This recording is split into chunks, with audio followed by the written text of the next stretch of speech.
여러분 반갑습니다. 이번 영상은 스탐들 커널의 끝판왕, 갑작스러운 팅크 선언 영상의 댓글 리뷰를 해보겠습니다. 남자가 결혼을 선택함에 있어가지고 100%까지는 아니라고 하더라도 아이를 가질 생각을 많이 하면서 결혼을 결정을 하죠. 그게 아니라면 그냥 연애만 하고 끝내면 되는데 굳이 남자가 많은 부담을 가지면서 부양의 책임을 지면서 결혼하는 이유가 바로 아이 때문에 아니겠습니까? 그런데 요즘 보면 갑작스러운 팅크 선언, 이 케이스가 상당히 많은 것 같습니다. 네. 그리고 제가 보다가 보니까 좀 특이한 케이스도 있더라고요. 플라글인데, 제목, 와이프가 너무 싫다. 나는 연봉이 5,500에서 6,000 왔다 갔다 하고, 와이프는 4,000 후반 정도입니다. 둘이서 딩크족으로 살기로 했고, 결혼한 지는 3년 정도 됩니다. 서로 돈 벌어서 둘이 넉넉하게 살고 쓸 건 쓰고, 부동산 투자도 좀 해보자. 이렇게 얘기하고 결혼했었죠. 그러면 미리 딩크를 결정하고 결혼한 케이스예요. 그런데 결혼 2년 차에 회사를 그만두고 1년째 놀고 있습니다. 솔직히 애 키우는 것도 아니고 집안일 할 것도 없어요. 집안일을 매일 하는 것도 아니고 그러다 어제 이제 직장 구할 생각 없냐? 내 연봉만으로는 둘이 먹고 살기 빠듯하다 했더니 짜증내면서 다퉜고 주말에 친정에 갔다 온다고 갔습니다. 왜 짜증을 내죠? 본인이 딩크로 살기로 했는데 뭐 회사 그만두고 1년 이상 놀았다는 거는 그냥 재취업할 의사가 없는 것 같은데요. 그래서 이분은 진지하게 이혼을 생각 중입니다. 내가 무슨 지 부모도 아니고 왜 먹여 살려야 하는지 진짜 너무 싫다라는 글입니다. 이 경우도 스탑 낼 거죠. 딩크 하기로 했다가 특별한 이유 없이 싱크가 된 거예요. 참 황당합니다. 황당해. 그런데 이 앞에 원래는 아이를 가질 생각을 했다가 딩크 선언한 경우는 이혼 사유가 된대요.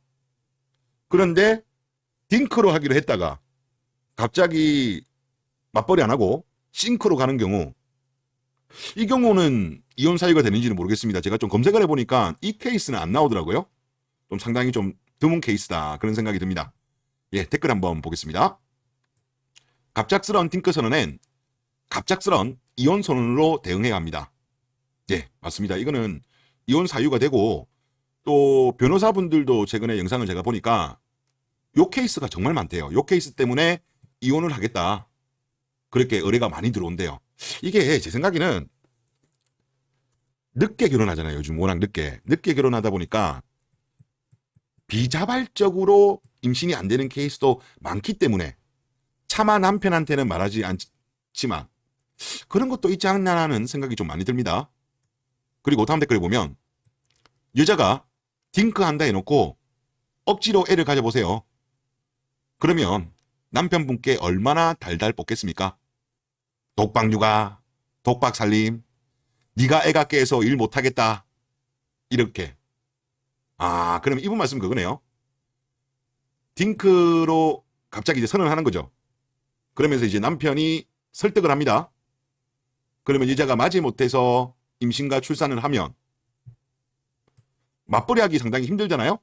맞벌이 하면서 육아한다는 게 쉬운 게 아니니까 이분 말씀대로 네가 애 갖게 해서 일 못하겠다. 그래서 나는 일을 그만두겠다. 전업주부 하겠다. 이렇게 빌드업을 짜는 것일 수도 있다. 그럴 가능성도 있네요. 그렇다고 한다면 이분 말씀처럼 그냥 뭐 요즘 이혼이 흠도 아닌데 갑작스러운 딩크 선언에 괜히 설득하고 이런 것보다는 뭐 바로 이혼 선언으로 대응하는 것도 뭐 괜찮을 것 같다. 그런 생각이 좀 들긴 듭니다. 진짜 원래 원치 않는 임신 출산하고 나면 남편은 얼마나 달달 볶겠습니까?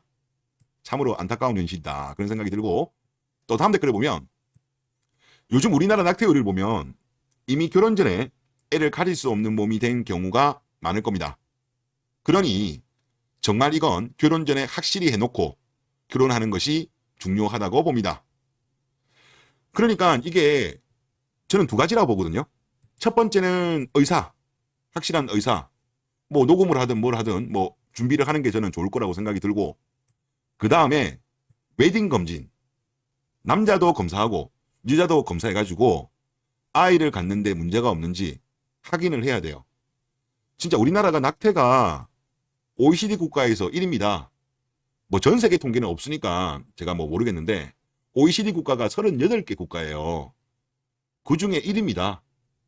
그리고 태어나는 신생아의 3배가 넘는 수치예요. 그리고 이 낙태가 단순한 문제가 아니고요. 낙태와 불임의 관계를 보면 과거에 불임 여성 353명을 조사를 했는데 불임이 생긴 게 낙태 후 발생했다. 73.4입니다. 그러니까 낙태를 했다고 다 임신이 안 되는 게 아니고 불임인 사람을 대상으로 해가지고 역추적을 해보니까 이렇게나 많이, 그러면 거의 뭐 4명 중에 3명은 낙태 경험이 있었다는 거죠. 우리나라 낙태 정말 많이 합니다. 그리고 다음 댓글을 보면 결혼 전 사전 합의가 없는 건 다 반칙이죠. 예전 같으면 애를 못 낳으면 칠거지약으로 합법적으로 쫓아냈습니다. 하물며 낳을 수 있는 여성이 의지로 안 낳겠다? 땡전 한 푼 없이 이혼할 수 있어야 합니다. 라고 하셨어요. 칠거지약이라고 아내를 버릴 수 있는 7가지 이유. 시부모에게 불손한 경우. 요즘 요 케이스는 거의 다 포함되죠. 많죠.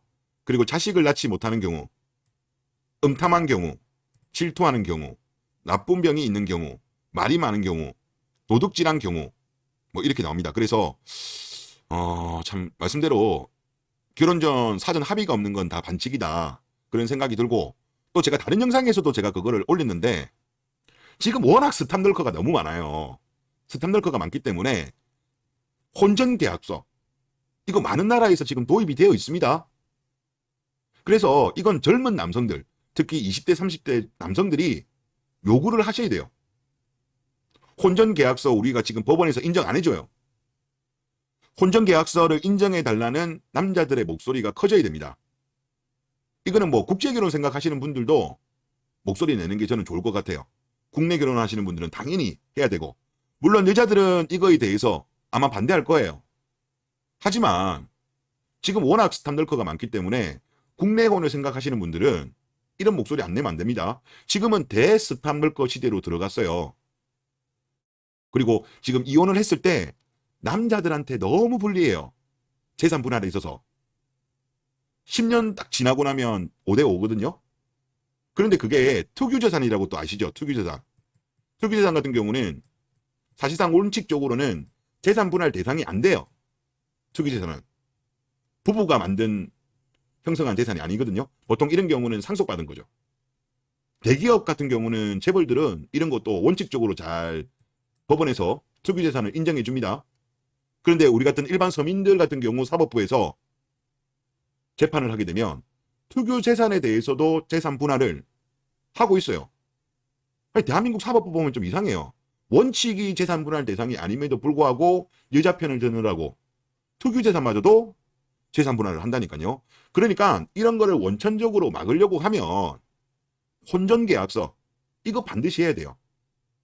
지금 연예인들 중에서 정말 뭐 정우성이라든가 뭐 강동원이라든가 하여튼 엄청나게 지금 주연급 남자 배우들 결혼 안 한 사람들 너무너무 많아요. 그분들이 왜 결혼 안 할까? 뭐 정확한 건 알 수 없겠지만은 이런 재산 도축에 대한 리스크도 저는 상당히 클 거라고 봅니다. 그래서 대한민국 사법부는 큰 그림에서 봐야 돼요. 이게 당장의 여자 편을 들고 이게 중요한 게 아니고 이랬든 저랬든 간에 혼인이 많이 늘어나도록, 그리고 저출산 문제 해결하기 위해서는 이런 갑자기 딩크 선언하고 이랬을 때 강력한 페널티, 싱크라든가 딩크라든가 갑자기 애 안 낳겠다 이래버리면 거기에 대해서 만약에 이혼하게 됐을 때 여자에게 많은 기책 사유, 페널티를 부과하는 쪽으로 가야 돼요. 지금 우리나라 사법부가 나 왜 이러는지를 모르겠는데 나중에 계속 이런 식으로 가게 되면 뭐 국회도 당연히 입법을 통해 가지고 해야 되겠지만 이런 판결이 계속 나오면 결국은 나중에 이 나라가 망했을 때 사법부도 원흉 중에 하나로 꼽힐 가능성이 높다. 그런 생각이 듭니다. 네, 이번 영상 여기서 마치겠습니다.